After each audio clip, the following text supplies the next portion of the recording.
Hi, my name is Clark Pope. I'm the founder, owner, operator, and the genius behind the glorious that is Pope's Kitchen. So Pope's Kitchen was started about 7 years ago.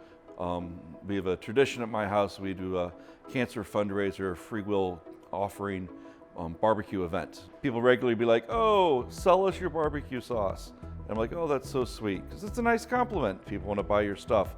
Until the guy shows up at the house and says, if you make this from Ohio grown tomatoes, I will buy your sauce. And we did a lot with the farmers markets, the Cleveland Flea, and working with friends, getting things out, working with some of the local chefs in the city to grow the business and build the brand.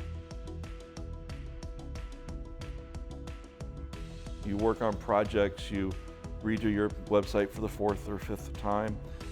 You work on your branding, you hire people that are professional graphic designers, you spend a lot of money.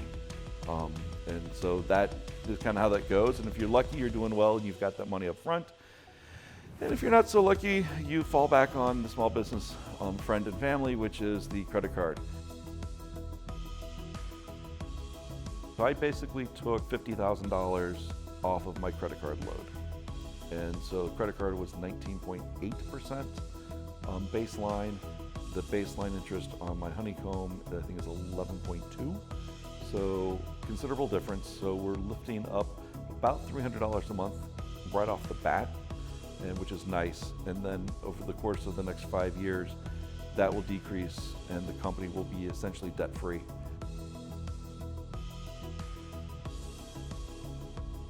Pope's Cocktails for Home.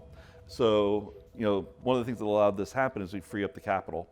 So I was able to invest in some Class 1 photography, work with some good editors, release the cocktail book, which will help grow my retail sales. Because it answers the question, how do I work with this? What do I do with this? So we're actually looking at a 32% growth in baseline sales through my distribution chain. There's people that are going to invest in your company because they believe in who you are and what you're doing. And then there's people who are going to invest multiple thousands of dollars in your company because their financial advisors said, this is worth the risk.